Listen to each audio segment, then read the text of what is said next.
बोलो जयकारा बोल मेरे श्री गुरु महाराज की जय। श्री सद्गुरुदेव भगवान की जय। गुरुमुखो, आरंभ में केवल नाम था और नाम शब्द ईश्वर के साथ था तथा शब्द ही ईश्वर था। इसी तरह ही प्रारंभ में ईश्वर था। सभी वस्तुएं उसके द्वारा निर्मित थी और उससे रहित बना हुआ कुछ भी नहीं था। इस प्रकार हम देखते हैं कि नाम एक ईश्वरीय शक्ति के रूप में हमारे भीतर विद्वान है, जबकि ईश्वर हमारे भीतर है और वह घट घट में व्यापक है। इसलिए उसकी शक्ति नाम भी घट घट में व्यापक है, अर्थात नाम से सबकी सत्ता है। इसी से नीचे और ऊपर के लोक कायम हैं। नाम से ही सभी वेद और प्राणों का अस्तित्व है। इन शास्त्रों के श्रवण मनन और निधि अध्ययन की सभी शक्तियाँ नाम पर ही निर्भर है।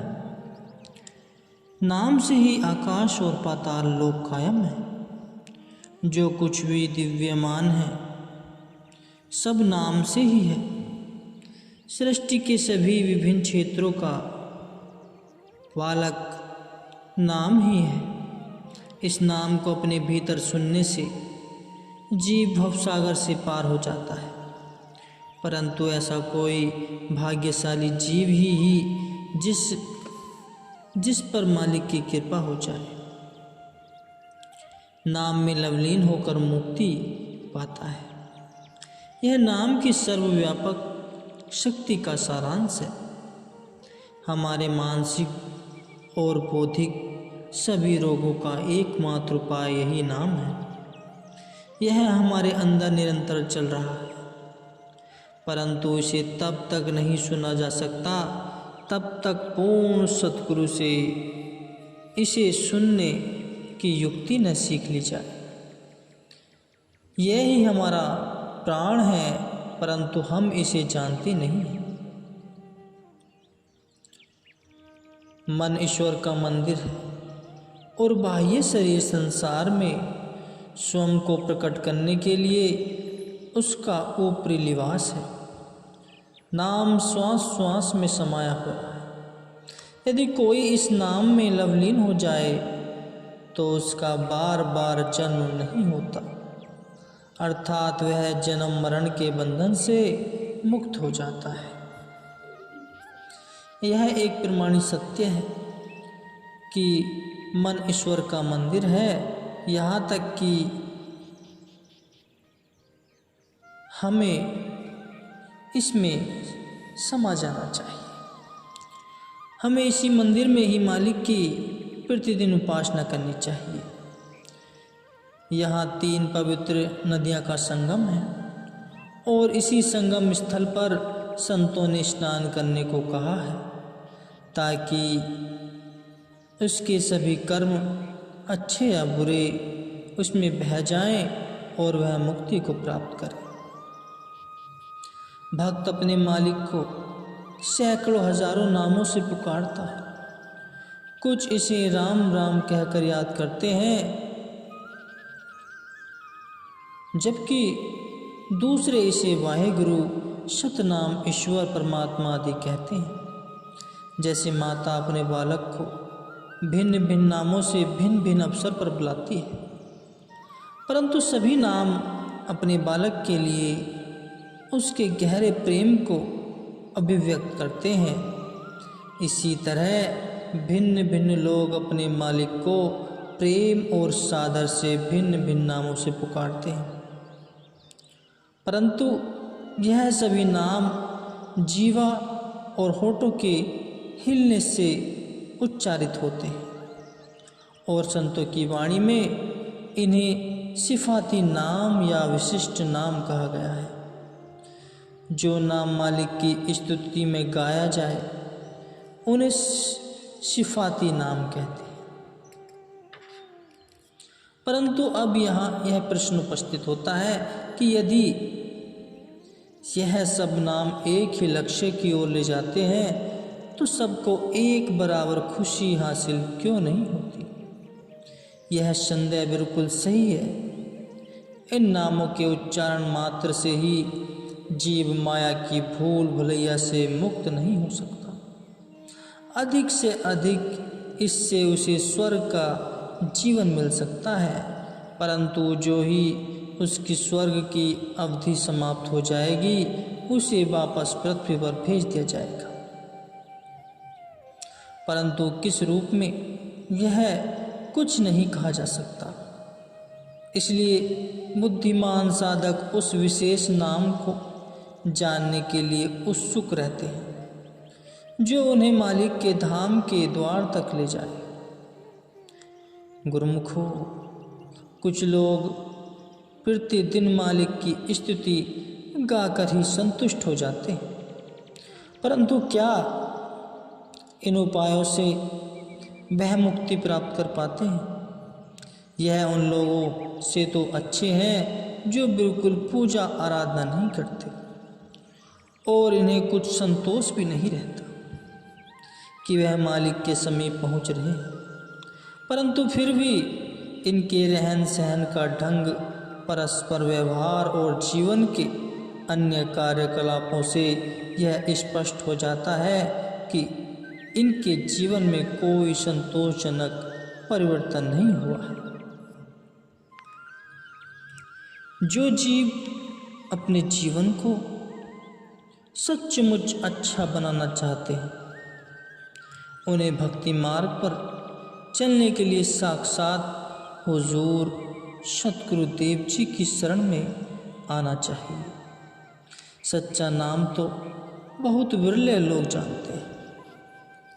यह एक ऐसा गुप्त रहस्य है जो पूर्ण सद्गुरु के हृदय में गुप्त रहता है और केवल उन्हीं को बताया जाता है जो उनकी शरण में आकर विनय पूर्वक प्रार्थना करते हैं। संत कबीर जी का कथन है, आदि नाम निज मूल है और मंत्र सब डार, कहे कबीर निज नाम बिनु बूढ़ी मुआ संसार। कोटि कोटि नाम संसार में ताते मुक्ति न होए, आदि नाम जो गुप्त जपे बूझे बिरला को। अर्थात आदि नाम जो गुप्त है वही सच्चा मंत्र है। इसलिए साधक अन्य सभी नामों और मंत्रों को छोड़ दे, उस नित्य नाम को जो कि गुप्त है उसे कोई विरले ही जानते हैं, क्योंकि ईश्वर की विशेषताएं असंख्यक हैं, इसलिए उनके नाम भी असंख्यक हैं। एक विशेष नाम जो नित्य है और उसका सच्चा नाम जाति नाम है, वह संतों के पास है। उसे वे है केवल अपने श्रद्धालु भक्तों को ही बताते हैं। यह ईश्वर की मौज है कि उसने यह रहस्य संतों को ही सौंप रखा है।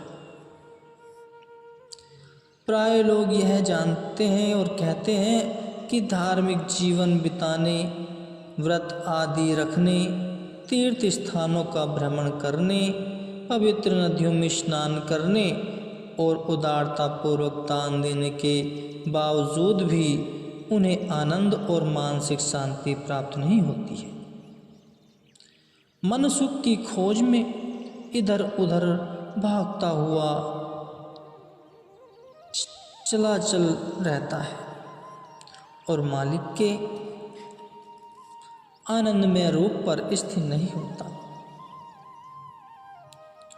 भौतिक जगत की सभी सुख सुविधाएं उनके पास बहुते में होते हुए भी भीतरी आनंद जिसका संत अपने उपदेशों में प्राय उल्लेख करते हैं का वे सभी आस्वादन नहीं कर पाते। इस प्रकार के पेचीदे प्रश्न कई साधकों द्वारा पूछे जाते हैं। आनंद हासिल न करने का प्रमुख कारण यही होता है कि उन्होंने पूर्ण सद्गुरु से नाम की दीक्षा प्राप्त नहीं की होती। चाहे जो भी धार्मिक कार्य वह कर ले, जैसे मंत्रों का जाप, भजनावली गान, श्रोतों का गायन या दान देना आदि, वह सभी बाह्य क्रियाएं हैं और इंद्रियों द्वारा होती हैं।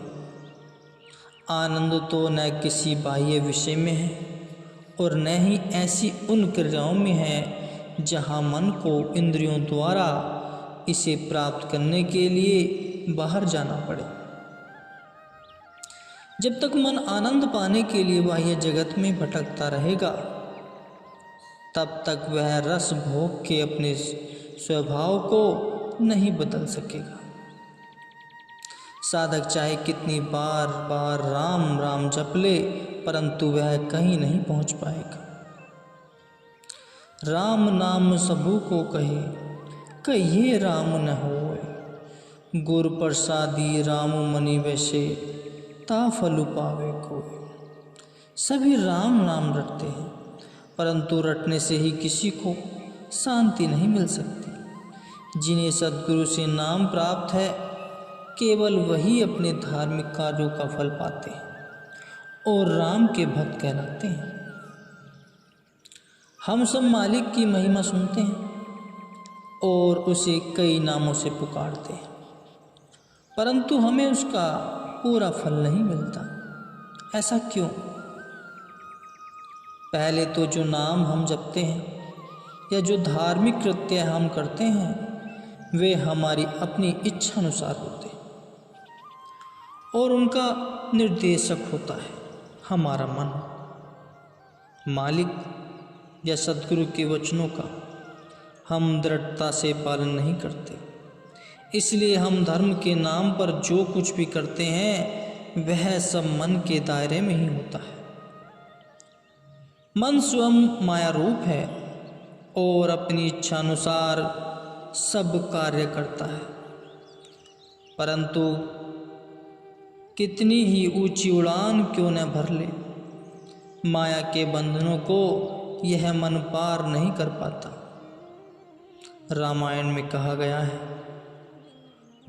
गो गोचर जह लगी मन जाई, सो सब माया जाने हूँ भाई। मन आँख कान इंद्रियों के द्वारा जहाँ भी जाता है वह सब माया के दायरे में ही रहता है। मन स्वयं ही माया का साथी है, इंद्रियों का दास है, जो उसे सुख दुख की सूचना देती है। ऐसा व्यक्ति जो अपने मन की आज्ञा अनुसार चलता है, उसे माया के बंधन से मुक्त होने की सभी आशा ही नहीं रहती। उसे शुभ का कर्म और दान आदि का बहुत अभिमान होता है, परंतु यह भी मन के ही आदेश के किया जाता है। वह जितने भी धार्मिक अनुष्ठान करता है, सब मनमति के घेरे में ही रहते हैं। निसंदेह है जीव के यह सभी कर्म और उद्देश्य शुभ होते हैं, परंतु सभी मन और माया द्वारा नियंत्रित और परिचालित होते हैं। जीव के सभी शुभ कार्यों में मन का ही प्रभुत्व होता है। जब हमारे धार्मिक कार्यों में मन और माया ही सदा प्रधान है, तो माया के कठोर बंधन से छूटने की आशा करना ही भूल है। संत कबीर जी कहते हैं, मन मुरीद संसार है, गुरु मुरीद कोई साध, जो माने गुरु वचन को ताका मता अगाध। अर्थात कोई विरले संत महापुरुष ही सद्गुरु के मुरीद हैं। शेष सभी संसार में मन के ही दास हैं। जो सद्गुरु के वचनों के अनुसार चलते हैं, उनकी आत्मिक खुशी का तो वर्णन ही नहीं किया जा सकता। अज्ञानी जीव चाहे कितना भी प्रयत्न क्यों न कर ले, माया के बंधन से कदापि मुक्त नहीं हो सकते। अज्ञानता का अर्थ है अंधकार। अंधकार में किया गया कोई भी कार्य पूर्ण और सफल नहीं हो सकता। ऐसे व्यक्ति अपनी उन्नति के लिए कुछ नहीं कर पाते। जैसा तुम बोओगे वैसा ही काटोगे, यह एक पुरानी कहावत है। इस तथ्य से कोई इनकार नहीं कर सकता कि शुभ कर्मों का फल अच्छा ही मिलेगा, परंतु वही कर्म यदि मन के कहे अनुसार न करके पूर्ण सद्गुरु की आज्ञा अनुसार किया जाए तो उनका परिणाम निश्चय ही बड़ा शानदार होगा और स्वाभाविक ही भी शुभ फल देने वाले होंगे। इन दोनों तरीकों में जमीन आसमान का अंतर है। मन के कहे अनुसार भिन्न भिन्न मंत्रों का जाप करना, पूर्ण सद्गुरु के निर्देशक में नाम का विविध पूर्वक अभ्यास करना। पहला तुम्हें माया के घेरे में उलझने का सुख और दुख रूपी फल देगा, और दूसरा तुम्हें मालिक से मिला देगा और परिणाम में किसी भी प्रकार के दुख अथवा कष्ट से रहित शाश्वत आनंद प्रदान करेगा। मन के आदेशानुसार किए गए शुभ कर्मों का अधिक से अधिक यह फल मिल जाता है कि स्वर्गलोक का जीवन प्राप्त हो जाता है, परंतु वह भी बहुत विरले लोगों को ही मिल पाता है। फिर भी वह आत्माएं मुक्त नहीं होती, क्योंकि स्वर्ग और नरक भी दोनों माया के ही श्रेणी में है। इसलिए उत्तम श्रेष्ठ मनुष्य जन्म की महत्ता और श्रेष्ठता को देखते हुए संत महापुरुष हमें हमारे ही लाभ के लिए सतगुरु की शरण में जाने का उपदेश देते हैं।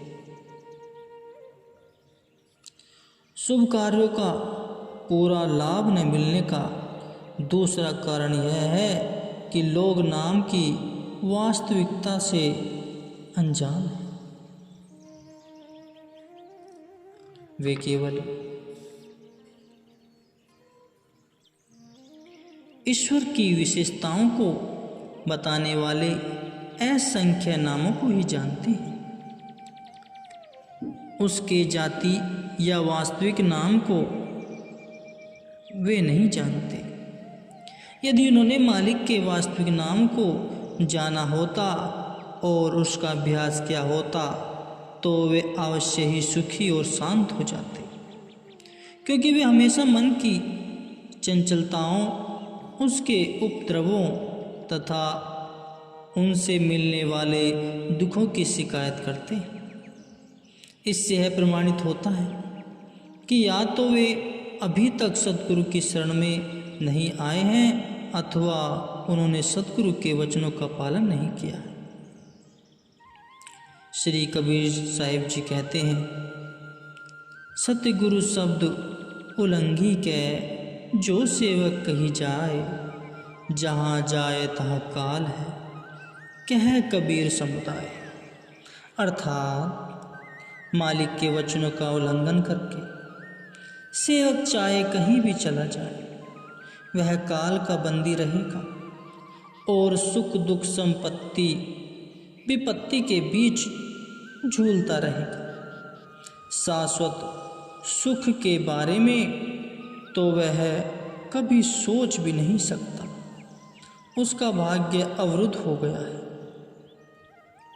शब्द या सच्चा नाम आंतरिक सत्ता का एक शाश्वत नियम है। यह एक ऐसी शक्ति है जिसे देखा नहीं जा सकता। इसे सर्वव्यापक शक्ति कहते हैं।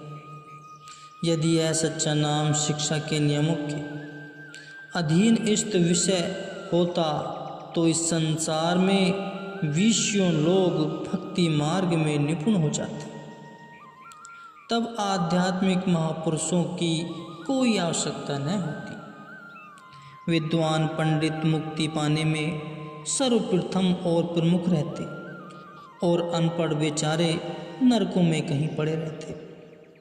परंतु इतिहास साक्षी है कि संत कबीर, सदना, कसाई, गोरखा कुम्हार, सुपंज ऋषि तथा नामदेव आदि कई संत हुए हैं जो कभी स्कूल ही नहीं गए और वे मुक्त हो गए तथा ईश्वर से एक रूप हो गए। जबकि रावण जैसे महान विद्वान का जीवन अत्यंत दुर्भाग्यपूर्ण रहा। रामायण के प्रसिद्ध लेखक गोस्वामी तुलसीदास जी एक विद्वान व्यक्ति थे, परंतु उनकी जीवनी बताती है कि वह बहुत ही कामुक थे।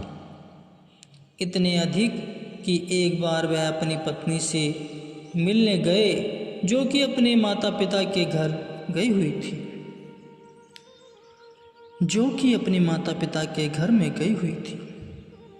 मार्ग में नदी बाढ़ आई हुई थी।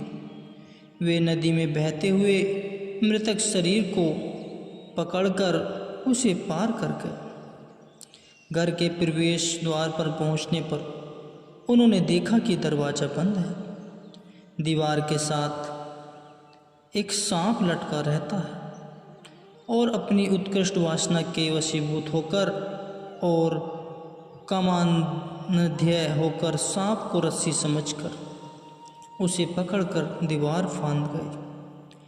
यहाँ एक बात बड़े ध्यान से समझने की है कि उसकी सारी विद्वता, पाठ, पूजा, प्रार्थना, तीर्थ स्नान आदि उसे वासनाओं की आग से मुक्त न कर सके। यदि ज्ञान और पूजा आदि से स्वयं पर इतना ही संयम न हो सका, तब अपने मन के कहे अनुसार चलने वाला व्यक्ति सुख और शांति की आशा कैसे कर सकता है। फिर हम देखते हैं कि वही तुलसीदास जब अपनी पत्नी से तिरस्कृत होकर सद्गुरु की शरण में गए और उनसे नाम की दीक्षा प्राप्त की, तो वे अपने समय के महान संत तथा प्रसिद्ध महाकाव्य रामचरितमानस के रचयिता बने। संत तुलसीदास ने रामचरितमानस महाकाव्य के प्रारंभ में ही सद्गुरु की स्तुति में पद लिखे हैं, जिन्होंने उन्हें सच्चा ज्ञान दिया और घट में प्रकाश दिखाया। इसलिए संत महापुरुषों ने जोरदार शब्दों में कहा है कि सच्चा या वास्तविक नाम आंतरिक ज्ञान जिससे मानसिक शांति मिलती है किन्हीं पुस्तकों में नहीं है। यह नाम सद्गुरु के पास है और केवल उन्हें ही अधिकारी आत्माओं को यह ज्ञान देने का अधिकार है। बिनु सतगुरु हरि नाम न लभई, घट कोटि कर्म कमाओ। अर्थात जीव सतगुरु के बिना सच्चा नाम नहीं जान सकता, चाहे वह लाखों ही तप और धार्मिक कार्य आदि कर ले।